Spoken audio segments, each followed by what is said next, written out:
মাছের উপদ্রবে অতিষ্ঠ বাঁকুড়া ওয়ান ও ছাতনা ব্লক এলাকার কাশীবেদিয়া, পোড়াশোল, তেঘড়ি, দলদলি, জগন্নাথপুর, ঘোলগড়িয়া সহ বেশ কয়েকটি গ্রামের বাসিন্দাদের অভিযোগ, এলাকায় পোল্ট্রি ফার্ম সহ পোল্ট্রির হ্যাচারির জেরে এত মাছি। এই অভিযোগে ৬০ নম্বর জাতীয় সড়ক অবরোধ করলেন ওই এলাকার বাসিন্দাদের একাংশ। বাসিন্দাদের দাবি, মাছির দৌরাত্ম্য কমাতে প্রশাসনের দ্রুত পদক্ষেপের আর্জি। বুধবার বাঁকুড়ার ওয়ান ও ছাতনা ব্লকের মধ্যবর্তী কাশীবেদিয়ার এই অবরোধের জেরে আটকে পড়ে বহু যাত্রী ও পণ্যবাহী যানবাহন। পরে খবর পেয়ে অবরোধস্থলে পৌঁছয় পুলিশ অবরোধকারীদের সাথে কথা বলার পর অবরোধ ওঠে। আমাদের গ্রামে প্রচুর মাছি হচ্ছে, তারপরে কি কি সমস্যা তৈরি হচ্ছে? বাঁচা মরার সমস্যা হয়ে যাচ্ছে, মানে খাবার সাথে মাছি খাচ্ছি, ওষুধ দিচ্ছে, ওষুধ খাচ্ছি। কারখানা কর্তৃপক্ষ জানিয়েও কিছু লাভ হয়? তখন তো বলে না কিসের জন্য জায়গা নিচ্ছে, তখন তো জানানো হয়নি না। এইভাবে তো বাড়িতে টিকা নাই, টিকা মানে বাঁচা মুশকিল। দুদিন আগে হসপিটালে ভর্তি হয়েছে দুজন, ডায়রিয়া কলেরা হচ্ছে। হ্যাঁ হচ্ছে, কিছু করার নেই। ডায়রিয়া কলেরা হচ্ছে, কি পেট খারাপ হচ্ছে, ভর্তি হচ্ছে। স্টেপ নেয়নি কারখানা স্টেপ নেই। ভিডিও পর্যন্ত লিখা হয়েছে, ভিডিও পর্যন্ত আমরা চিঠি লিখেছি, গ্রাম থেকে অবজেকশন করেছি, কিন্তু কিছু অবজেকশন নেই।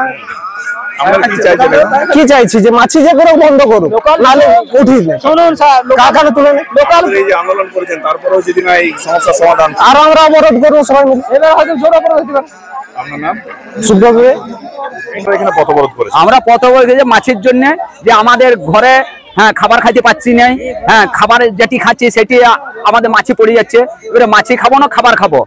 আপনারা তো এখানে দেখতে পাচ্ছেন যে কত মাছি এখানে, আপনারা যে আমরা গাছতলা দাঁড়াই আছি, এখানে কত মাছি আপনারা তো দেখতে পাচ্ছেন। তাহলে এইভাবে গ্রামের মানুষ আমরা খাচ্ছেন কিভাবে? গ্রামে তো ওই জন্য খাওয়া দাওয়া না, মশারও টাঙা রোজ জ্বালা হচ্ছে, মশারও টাঙায় খাচ্ছি। রাতে যে খাচ্ছেন তাও মশারও টাঙায় খাইতে হচ্ছে, দিনে খাচ্ছি তাও মশারও টাঙায় খাইতে হচ্ছে। আর এই যে বাচ্চাগুলো, আমাদের হলে আমরা হলো বাচ্চাগুলো হয়ে গেলে, বাচ্চাগুলো যদি চলে যায় এক দুটো, তখন আমরা কি করবো? ইয়ারা খেসারত দেবে, পোল্ট্রি ফার্মের লোক বলুক, মালিক খেসারত দেবে। ওই তো সবাই তো আসছে, ওরা তো কিছু বলছে না।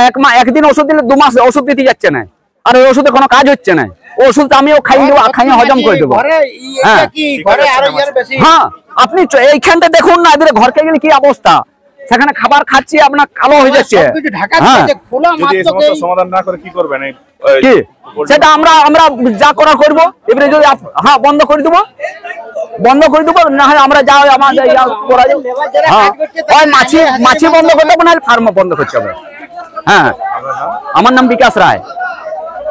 এই সমস্যাটা আছে, এই সমস্যাটা কয়েক বছর ধরেই আমরাও লক্ষ্য করছি, কারণ আমরাও পাশাপাশি থাকি এবং এলাকার মানুষ অনেক সময় আমাদেরকে জানিয়েছে, প্রশাসনিকভাবে জানিয়েছে।